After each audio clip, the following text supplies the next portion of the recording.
Hello, everybody. Welcome to the pilot episode of our brand new podcast, Japan Unfiltered. No, wait, Unfiltered Japan. This podcast is the chance for foreigners to discuss their lives, give their insights into life in Japan, and discuss their genuine experiences. Today, our guest is... Wait a minute, where is he?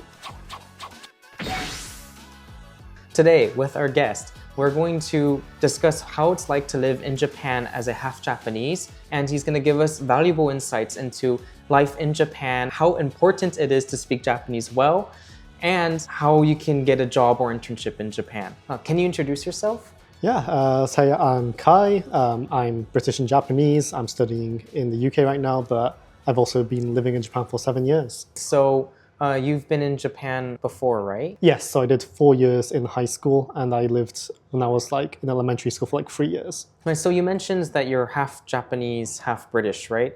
Yep. So what is it really like living in Japan while not being fully Japanese or fully foreigner? What is it like being a hafu, as they say? It's kind of like in a gray zone where it's sometimes frustrating, but also it's sometimes useful. Mm-hmm. Being hafu in Japan, even though I feel I'm Japanese and I do speak Japanese fluently, a lot of the times you'll get treated as a foreigner just because they won't, expect you to be able to speak Japanese fluently if you don't look 100% Japanese. For example, sometimes, some Japanese older people will give me dirty looks, but it's not, it's not that deep when it comes down to the negative aspects of it, because at the end of the day, you can just, chat them in Japanese and be like, oh, Nihonjin desu ka? Which is oh, are you Japanese? I'm like, yes, I'm half Japanese. And they're like, oh, that's so cool. So there are positives to that, but I can also, get away with some things, a bit sneaky, but for example, my friends and I would sometimes cosplay and stuff. And then usually that's frowned upon if you do it in a Japanese public place, right? In the middle of Shibuya. But then I would pull oh, I'm a foreign tourist. I don't know that's negative in negatively viewed by the people living there. So then for that, I would just go around taking pictures of my friends and I would get away with it. But at the end of the day, I am Japanese. I feel I am Japanese, and it doesn't really affect me too much. Well, that's good to hear. So do you feel like you lean one way or the other? Do you think you feel like you're more foreigner living in Japan, or do you think do you feel like you're more Japanese, or is it just neither? I think it's a good balance. Obviously, because I have grown up in Japan, but also grown up in other countries like Singapore and the UK, right? Mm-hmm. So I feel like there's a good balance there where I understand enough of the Japanese culture to consider myself Japanese. There's also the gap there of not growing up in the schools here. So some references and slang that Japanese people would talk to each other about, I wouldn't really get. So there's a bit of disconnect there, which I'm sad about. Mm-hmm. But I mean, I think it's a good balance between I am British, I am Japanese. Make use of both sides equally. I see. So do you feel like you belong in Japan in general, or do you feel like you belong? In Japan, generally, I say I belong more with foreigners or international school kids that speak English a lot more, because I think at the start, Japanese was my native language, right? My first native language. But as time went on, because I grew up in foreign countries, English became a more dominant language for me. So I'm a bit more comfortable conversing in a friendly way in English with other foreigners in Japan, I guess. I know a lot of other, hafu foreigners here, and I think they kind of feel the same way when it's in Japanese. They kind of just get, all formal. They have okay, they kind of have, they think that they need to be a bit different. They almost have a Japanese version of themselves. Yeah, for sure. And the foreign version. Do you think it's... Yeah, no, 100%. In my brain, I feel there's 2 different personalities, right? There's a Japanese personality where even my tone of voice changes to be a bit more higher pitched. I'm a lot more formal, so I'll be bowing a lot, and I would just generally be, I don't know if it's the right to say, but generally acting a lot more Japanese when I'm speaking in Japanese and conversing with Japanese people. While when I'm speaking with foreign people and in English, I feel I can be myself a lot more. You know what I mean? Yeah. Yeah, I think maybe also that just might be due to the language dynamics, right? Yeah. Japanese is a bit more formalized, kind of, I don't want to say rigid, but in some ways it is, right? It's more structured. You have a formal Japanese, you have called keigo, right? And then you have in English, you don't really have that, right? Yeah. But to be fair though, I do find Japanese humor and comedy, especially in TV, a lot more amusing than like humor in English. There's a lot more ways to like, I don't know, I guess slip in a joke in like normal Japanese. Really? Yeah, yeah. I did not know that. I heard like comedy from Osaka is particularly popular. Yeah, yeah. Is that like Yeah, my mum's side of family is from Osaka originally, so there's a lot of just like random like, I guess it's kind of like Japanese sarcasm in a way, but I guess like, people will be like gunshots and will be like ow on the street and stuff, which is like I guess a famous example. so it seems that you're pretty well adapted to life in Japan. You even seem to enjoy the humor here. So where do you feel like is home then? Like, do you think it's not in Japan or is it actually outside of Japan? Well, like for people itself, like I mentioned before, I think I prefer like a more English, like West English speaking environment. But like I much prefer living in Japan more because obviously growing up around like Japanese food and the convenience of everything in Japan, living in Japan is just so much easier. So for a place that I think I belong in is Japan, but it's nicer to have like English speaking people in Japan with me. Maybe that's just because, I haven't really worked professionally here yet, and all of my life in Japan was around like international schools, so everyone was speaking English around me. So maybe once I like actually step out into the Japanese society more, I'll fit in more with like normal Japanese people, but I just haven't had the chance to like connect with them that much yet. Yeah, so I think Japan's more of a home to me than Scotland is. Yeah. Oh, okay. I think Japanese society, I think for a lot of people, does take a bit of time to adapt to. Yeah. But yeah, it somehow still feels like home for a lot Yeah. of foreigners living in Japan. Yeah. Right? So yeah, I think the convenience and Yeah. everything. And actually you started doing your internship here with us. Yeah. So yeah, how can you explain, how did you find that? Well, it was purely based off luck, I'm gonna be honest, because over the summer break, so this summer, I decided after I graduate in Scotland, I want to move back to Japan. So I was looking at different job roles, different internships I could probably do in Japan to, just start, get the ball rolling in Japan, get like a little career or like connections going in here.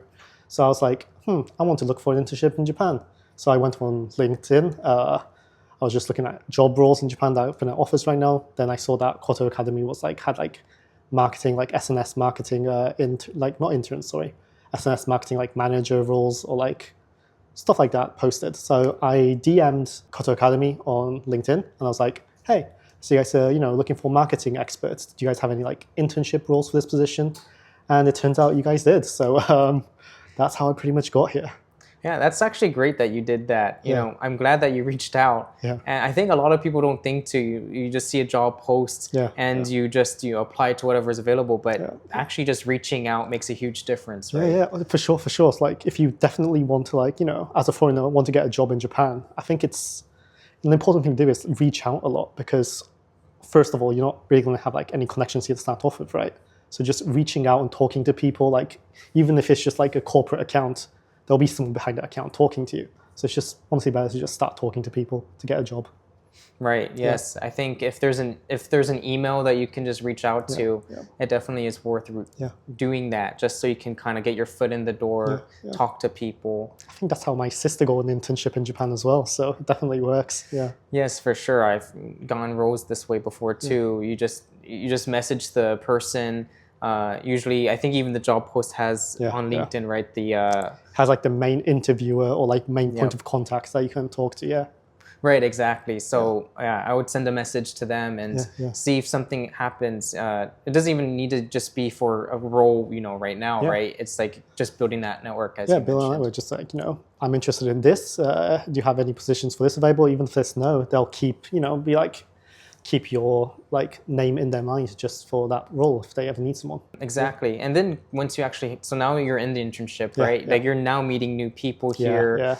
Meeting all of you lovely people here. It's great here. I hope so. Only the best things, right? Wow, honestly, this it's been pretty chilled out, relaxed here. I get to, work on all the skills I want to work on. I mean, I love editing as well. So I volunteered to do some of the editing and that's been fun to do. So it's definitely building professional skills as well in ways that you have to collaborate with like a team that's actually doing this for a living, learning how all of the marketing skills work in the industry and all that. So I'm happy to hear that. And you did mention as well that you really haven't worked in Japan yet. So I hope this internship will give you some taste of that, since you're working with people. You're basically doing all the activities you would do working in Japan. Yeah. The other interesting thing about, I think, here in particular, is that there's like a nice balance of sort of like your background. You're being half Japanese, half British. Here in Koto, it's very much that kind of balanced environment where there's a lot of there's a lot of Japanese. Like all the operation staff and stuff are Japanese. Then like the marketing team, most of us speak English, right? Yeah. It's just like a good balance between working in English but also working with Japanese people. And the operations team's been lovely as well. It's like, I think it's like the first time I've interacted with like Japanese people in a professional setting as well. So it's been also an eye-opener there. I mean, it's quite nice having that balance between, oh, I'm in Japan, this is a Japanese company, but I can also, use my English background and just communicate as I would with any other English like speaking person. Yeah. Right, exactly. So I think one big struggle that a lot of foreigners have is when they enter Japan and they end up in this bubble, right? Where sometimes, like, especially maybe with certain industries, I think there's a large association with foreigners being stuck in that kind of bubble where they only talk to foreigners, or they're not really able to kind of interact with the actual Japanese people. So like with that point, I think knowing and like learning Japanese is very vital to like living here in Japan, because you're living in Japan, right? So if you're in the country, might as well interact with the locals, and because the locals are oftentimes, even if you're like outside of work, they'll know the best spots to go out to, they'll know what's the most fun around, and they also know what's the best deals and stuff as well. So definitely learning Japanese, even if it's not talking to them, like not making friends, or just like just going to shops, it makes things so much easier here. Because what was it, like almost over 80 or like 90% of Japanese people don't even speak English. So if you're like speaking English, you'd really only have use for it like in Tokyo areas, right? Right, exactly. So for example, if you want to find the best spots, somewhere outside of Tokyo, I think Kumamoto, I used to live in Kumamoto for 4 months when I was doing an exchange program. And I think my Japanese was very little at that time, but just a little bit I knew helped a lot, went a long way for sure. with, asking my host families, can you take me to places? My Japanese was still basically nothing, but I think it was very helpful. Yeah, for sure. Like some of the best spots in Japan I've been to, you could probably not really visit those places without speaking a bit of Japanese, because a lot of the shopkeepers, like in the onsens or like the restaurants, do not speak English at all. So if you try speaking English to them, they'll just look at you like confused. They'll be like, they'll just start pointing stuff at menus and stuff. So it's definitely really hard to get by in Japan without a bit of Japanese. So yeah, if you come and move to Japan, one of the most important things I'd say to, just even if it's just for work or if it's just for a visit, learn the most basic Japanese, like thank you, hello, like how do I go to here, what's your best, like, what's your recommendation? Just learn at least like 100 words, Right, I feel that's like a realistic, simple like way to go about it. Just learn 100 words in Japanese that you would use in everyday life. Yeah, exactly. Especially if you decide to drive in Japan, it's going to be very useful to know Japanese. And if you want to go visit some place, like you might need to know some directions. Maybe a lot of like Japanese road signs, right, are written in kanji as well, and they don't even have an English translation on them sometimes. So that's definitely a point. You need to learn Japanese to even drive in Japan.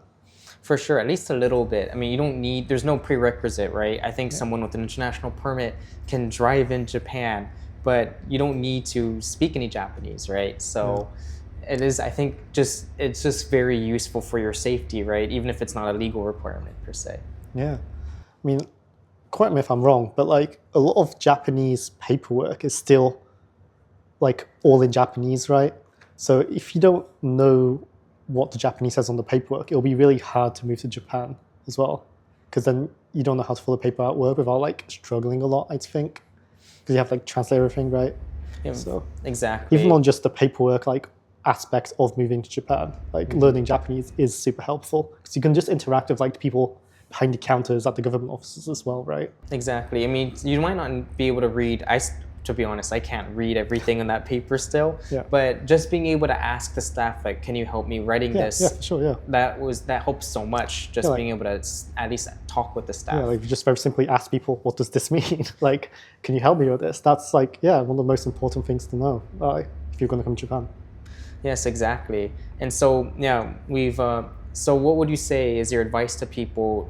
If they want to move to Japan and maybe not get stuck in just a bubble. Yeah. Right. So I mean, learn the most basic Japanese, right? So obviously, there's some reels that we've made in Koto Academy that explains the most useful words to know in Japanese. So you can go check that out. But other than that, like just learn the most basic Japanese for conversational skills.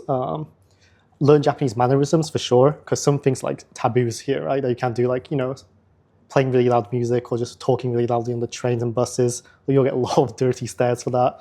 So I mean, just learn Japanese customs, learn Japanese basic words, and also just have like an open mind, because you're going to get somewhat of a culture shock when you move here, because it's definitely going to be different to like a Western society.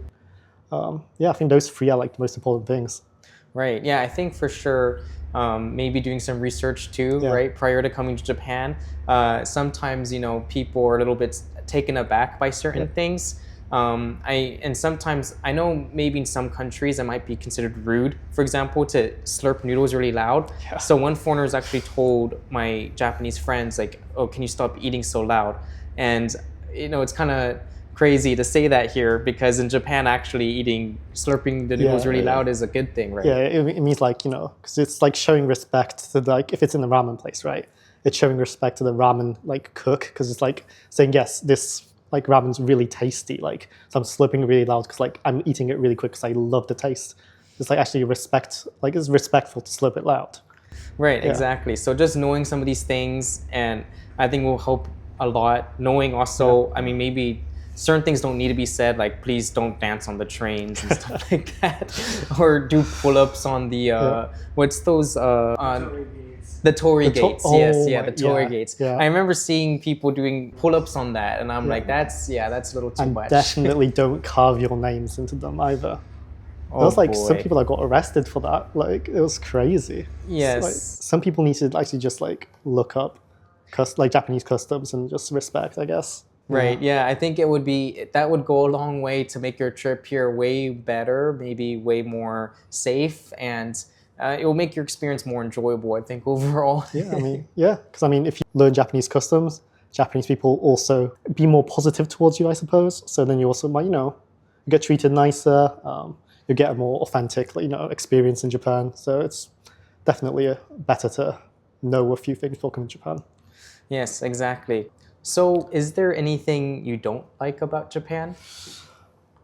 Not really, but there are a few thorns that stick out, I'd say. I mean, the first one is like, obviously, some parts of Japan are still stuck in like 80s, 90s, with like technology-wise, right?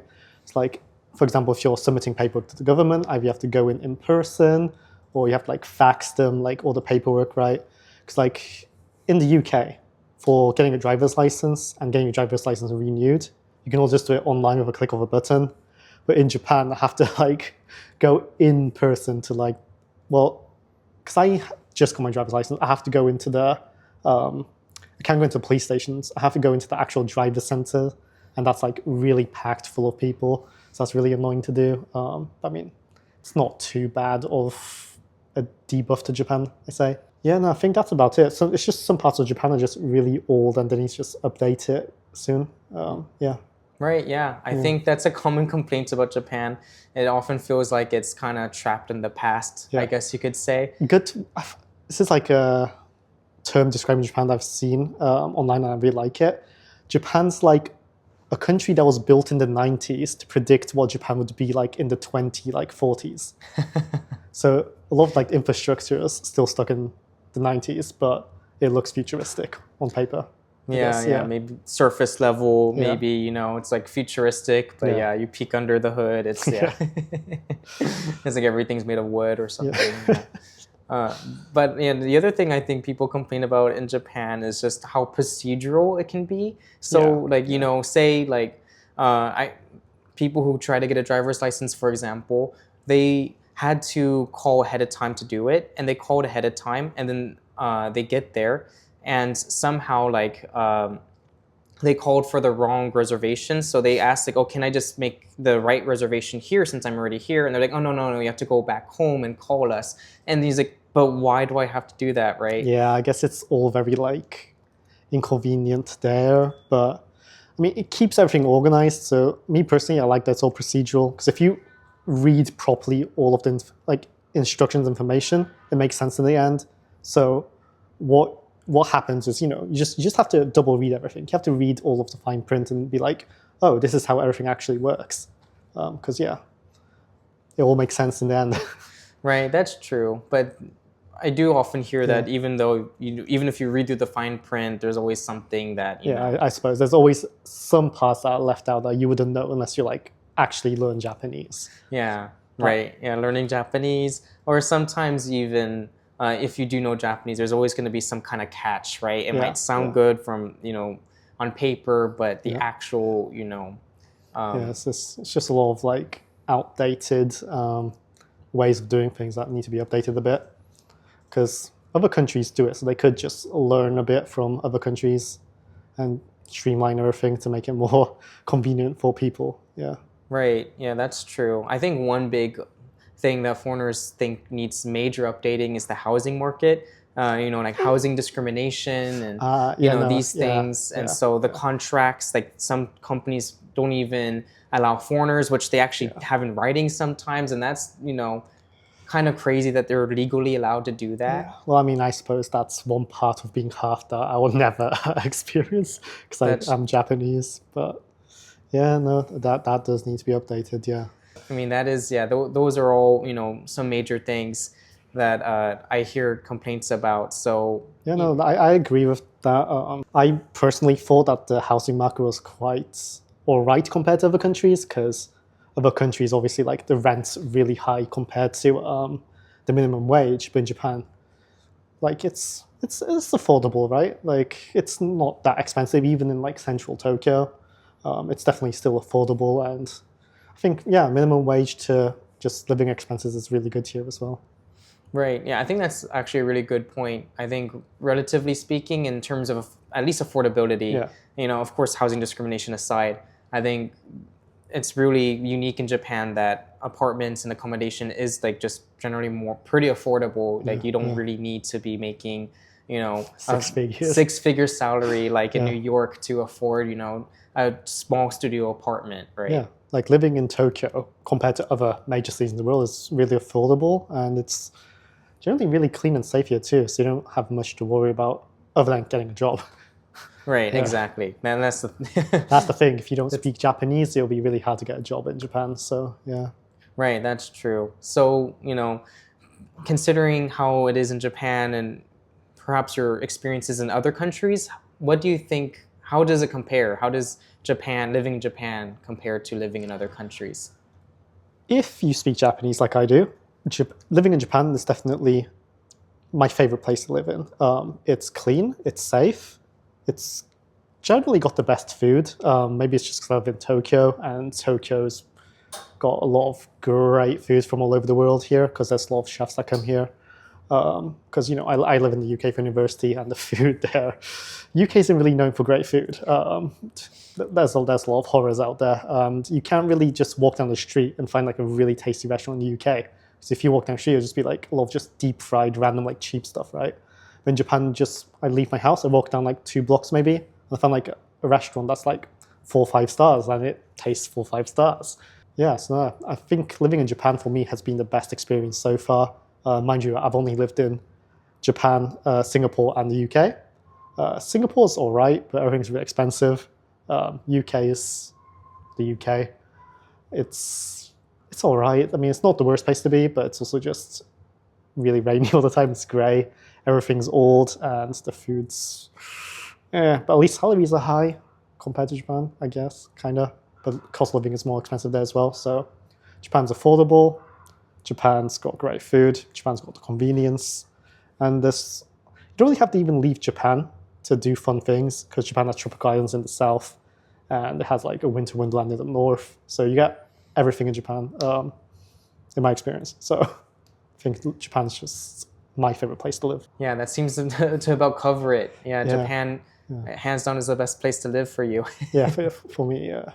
Right. I mean, yeah, there's horror stories of other people that didn't have such a good time living in Japan because be it, housing discrimination or not being able to speak Japanese properly, so they couldn't really fit in properly. But definitely learn Japanese, learn customs, and you should be able to fit in mostly because even on media, it's saying that Japan's, becoming less inclusive. But in my experience, everyone here, all the normal people, you meet everyday life, they love meeting foreigners. They love talking to them. As long as you just respect Japanese Japanese laws, Japanese social rules, and if you just put in the effort, really, to just try to understand what Japan really is about. Yeah, and that's completely true. I think I completely agree. I think Japan's a great place to live. That's why I've been here for almost 7-8 years. Yeah. So, but would you say that foreigners should live in Tokyo, for example, or would you think? If you only speak English, I'd say just stick to either Tokyo or Osaka, because outside those two areas, the amount of people that speak English is really, really low. But if you really put an effort to learn Japanese, and if you want the real Japanese experience, definitely go all over. Go anywhere else that, lets you, as long as you can, get a job there and settle down there. Everywhere in Japan is honestly great. Each different prefecture of Japan has different things to offer. They have their, own famous, product that they're known for. Aomori has amazing apple juice and all that. Hyogo and Osaka have, what do they call it? In Japan, they have, Toragara no Obasan, which is, leopard print wearing, old women that give you, candies and stuff. They're pretty famous there. But it's just, every part of Japan's unique, has their own personality, but learning Japanese and knowing Japanese is the key part outside of, Tokyo and Osaka. I see. So you think in Tokyo and Osaka, you don't really need any Japanese to live a pretty comfortable life? Mostly with some caveats, because obviously for paperwork and trying to move in, knowing Japanese helps so much more. So if you don't speak Japanese, you'll still definitely struggle. So yeah, I keep on hearing that there's these signboards on restaurants that will say in Japanese, welcome or something, or it's open, but in English it says, sorry, we're closed. So, I don't know if foreigners would even want to go to that restaurant anyway, but... Well, I think from their perspective, it's a more polite way of saying, if you speak English, we don't know how to serve you, so they don't really want to serve you. Because it's not really towards foreigners, right? Because even if you're a foreigner, if you speak Japanese, you can still go in the shop because you understand the sign. I think it's just more of they can't speak English, because it's obvious, it's Japan, everyone speaks Japanese here. So if you can speak Japanese, you can be let in. So I don't think it's too bad, even though online I've seen some people call it racist, even though it's not really about race, it's just more about if you can speak the language and communicate to the servers or not. So I don't think that itself is too bad. But obviously, there's some other cases where if you're a foreigner, you get the foreigner menu, which is more expensive, right? So I think that's really bad. That shouldn't be a thing, because that's just that's actually just discrimination at that point, isn't it? But I mean, if it's just about the language itself, back to my main point, learn Japanese. If you're coming to Japan, if you're moving to Japan, put in some effort, learn the language. Right. And even just reading it, right? Yeah. Just because on websites, I've seen that you can get discounts if you can read the Japanese at least. Yeah. And if you but the problem is the parts that they do leave in English, they're just going to make you pay full price. So, I mean, I don't know if that's, a form of discrimination or not, or just... I mean, if the price changes just because you're not Japanese, obviously that's discrimination. That's not all right, right? But if it's just about, they can't serve you because they don't know how to speak your language, I think that's all right. That's not too bad of a thing.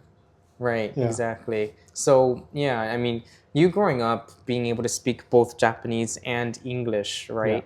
Yeah. Do you think being half Japanese made overcoming the language barrier easier, or do you think it kind of made it more complicated in some ways?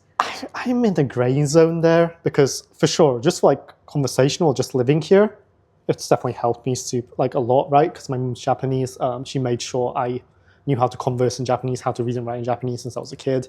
But also because I haven't grown up around that many Japanese people, it's made connecting with because I have Japanese friends in the UK as well, right? But I can't really connect with them on a deeper level like I do with my English friends. So I think it's a 50-50 there. It's easier to cross the language barrier, It's harder to cross the social barrier.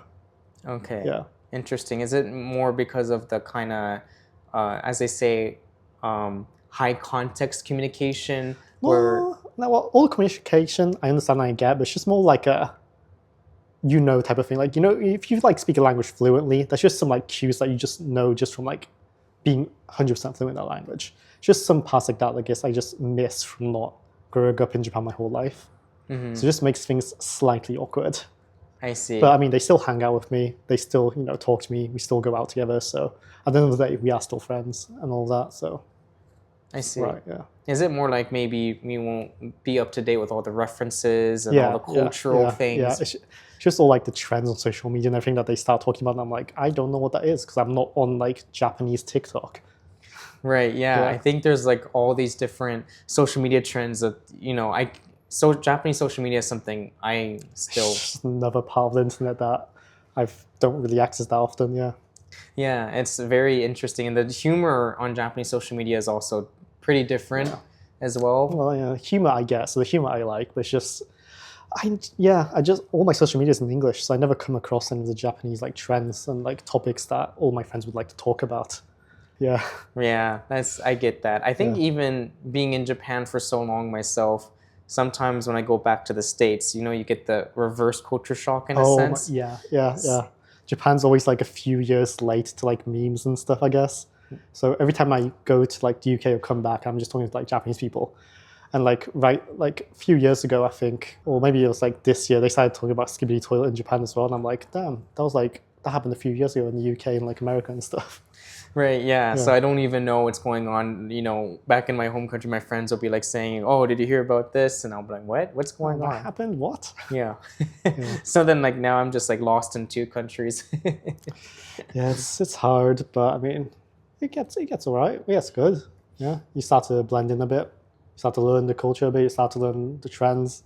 Before we wrap up, can you tell us maybe one phrase that you think would be the most useful before moving or living in Japan? Well, for me personally, maybe because like I love food a lot, but it's osusume wa nan desu ka, which means what is your recommendation? So, if you're at a restaurant, you can be like, osusume wa nan desu ka? So they'll give you like the recommended dish. Or if you're at a bar, you can be like, osusume wa nan desu ka? And they'll give you like the recommended like cocktail or something. So osusume wa nan desu ka is, in my experience, the most useful word to get the best out of any situation if you're ordering something. Yeah. Yeah, I completely agree. I think that's an amazing phrase to just know as a food lover myself. All right, well, thank you so much, Kai, for joining us today. Yeah. And thank you, everybody, for tuning in to our very first episode of Unfiltered Japan. Please leave a comment below and like and subscribe. Thank you so much.